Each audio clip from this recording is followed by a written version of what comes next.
தமிழக பெண்களின் வளர்ச்சிக்கு வித்திட்டவர் புரட்சித் தலைவி அம்மா என்று முன்னாள் அமைச்சர் SP வேலுமணி தெரிவித்துள்ளார். அவரது பேச்சை நமது மேடை லட்சிய பயணத்தில் காணலாம். காவிரி மேலாண்மை வாரியம் அமைத்ததுக்கு யார் காரணப்படுத்த அம்மா தொடர்ந்து எடப்பாடியார்கள் அம்மாவுடைய வாரிசாக இதை பற்றி தொடர்ந்து அம்மாவுடைய ஆட்சியை சிறப்பாக வழிநடத்தி அண்ணன் அவர்கள் அமைத்தார். அம்மாவை பத்தி பேசினா பேசிச்சு அந்த அளவுக்கு ஒரு அன்பானவங்களா கூட பார்த்துருக்கோம். உரிமையோடு இருப்பாங்க, உரிமையோடு குழப்பம், உரிமையோடு அன்பை காமிப்பாங்க, திட்டங்களை கொண்டு வருவாங்க. நான் 2011 சிறப்பு திட்ட செயலாக்குறை அமைச்சராக எனக்கு வாய்ப்பு இருக்காங்க. அப்ப அறிவிப்பு டிவியில தான் புதுசா வந்தது. அப்புறம் பாத்தீங்கன்னா மந்திரி சபை எல்லாரும் பதவி எடுத்துக்கிறோம். அங்க இறங்கி போகும்போது எல்லாரும் வந்து நினைக்கிறோம் டக்கு கூட்டம் இல்ல. அங்க முடிச்சுட்டு அம்மா ஒரு டின்னர் கொடுத்தாங்க. அங்க வந்து ஒரு ஹோட்டல் டின்னர் கொடுத்தாங்க. அங்க டின்னர் முடிச்சுட்டு அதுக்கப்புறம் வீட்டுக்கு கிளம்பும்போது எல்லாம் வந்து கூப்பிட்டாங்க.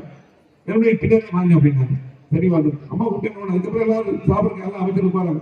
நான் பின்னாடி வண்டியா இருப்பேன். திரும்ப போன் வந்தது அம்மாவுடைய ராமலிங்க சார் இருக்குது. திரும்பி உங்களை சாப்பிட்டு எடுத்துட்டாங்க. எப்படி அம்மா பாத்தீங்க உண்மையை கூப்பிட்டு அம்மா கூப்பிட்டு உடனே வந்து சாப்பிட்டு வரோம்னு சொல்லி போனாங்க. அதுக்கப்புறம் வீட்டுக்கு போகும்போது பாத்தீங்கன்னா இந்த துறை முக்கியமான துறை பசங்க உருவாக்கி இருக்கிறோம். எல்லா துறையும் ஒருங்கிணைத்து எல்லா மீட்டிங் எல்லா அமைச்சருடைய மீட்டிங் எல்லா டிபார்ட்மெண்ட் நீங்க வரணும். இது எல்லா துறை ஒருங்கிணைத்து எல்லா தேர்தல் அறிக்கை எல்லாம் ஒருங்கிணைத்து இது போல இம்ப்ளிமெண்ட் பண்ணணும்னு சொன்னாங்க. அதெல்லாம் அம்மா ஆடு மாடு திட்டம் தாலி எல்லாத்தையும் இம்ப்ளிமெண்ட் பண்ணாங்க. ஒவ்வொன்றா அதெல்லாம் அதுல ஒவ்வொன்றா என்னென்ன சொன்னாங்க எல்லாமே பண்ணாங்க. அதுக்கு முன்னாடி பாத்தீங்கன்னா அந்த துறையில தான் மடிக்கணினி மிக்சி ஃபேன் கிரைண்டர் 3 அதுதான் கொடுத்தாங்க. அதிமுக ஆட்சி காலத்தின் சாதனைகள் மக்களுக்காக கொண்டு வரப்பட்ட நலத்திட்டங்களை முன்னாள் அமைச்சர் தங்கமணி பட்டியலிட்டுள்ளார். அவரது பேச்சை நமது மேடை லட்சிய பயணத்தில் காணலாம்.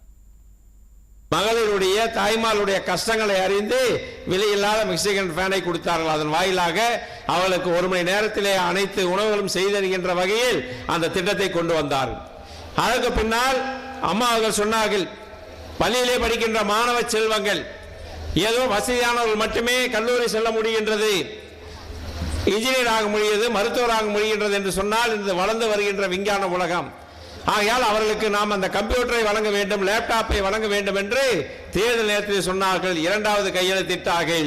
பள்ளியிலே படித்து 12ஆம் வகுப்பு முடிக்கின்ற போது அனைவருக்குமே லேப்டாப் என்று சொல்லி ஒவ்வொரு லேப்டாப்பும் 15,000 ரூபாய் பெருமானமான லேப்டாப்பை இதுகாரும் 10 ஆண்டு காலத்தில் 56 லட்சம் மாணவ மாணவிகளுக்கு அம்மாவுடைய அரசு அண்ணன் எடப்பாடி அரசு வழங்கியது. அதற்கு பின்னால் ஒரு வீட்டிலே பெண்ணுக்கு திருமணம் என்று சொன்னால் தாலிக்கு அறப்பவனால் தங்கம் போட வேண்டும். ஏனென்று சொன்னால் தங்கத்தினுடைய விலை ஏறிக்கொண்டே இருக்கின்றது. அந்த தங்கத்தினுடைய விலை ஏறிக்கொண்டே இருக்கின்ற காரணத்தினால் அவர்களால் தாலிக்கு தங்கம் போட முடியாத சூழ்நிலை வந்து விடுகின்றது. ஆக ஒரு குடும்பத்தில் இருக்கின்றவர்கள் தாய்மார்கள் அந்த புதுப்பெண் புகுந்த வீட்டுக்கு செல்லுகின்ற போது தாலிக்கு கூட தங்கம் இல்லாமல் செல்கின்ற போது எவ்வளவு கஷ்டப்படுவார்கள் என்பதை தாயாக அம்மாவர்கள் உணர்ந்து நான் இருக்கிறேன் என்று சொல்லி அப்பொழுது தாலிக்கு அறப்பவன் தங்கமும் பட்டதாரியாக இருந்தால் 50,000 25,000 என்று 5 ஆண்டு காலம் கொடுத்தார்கள்.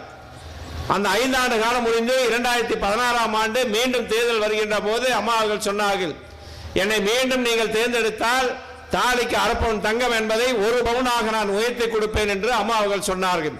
அதே போல அம்மா அவர்கள் வந்தார்கள். வந்தவுடன் முதல் கையெழுத்திட்டு தாலிக்கு அறப்பவன் என்பதை 1 பவுனாக உயர்த்தி 13 லட்சம் இளம் பெண்களுக்கு திருமணத்திற்காக தாலிக்கு 1 பவுன் தங்கமும் 50,000 25,000 கொடுத்தார்கள்.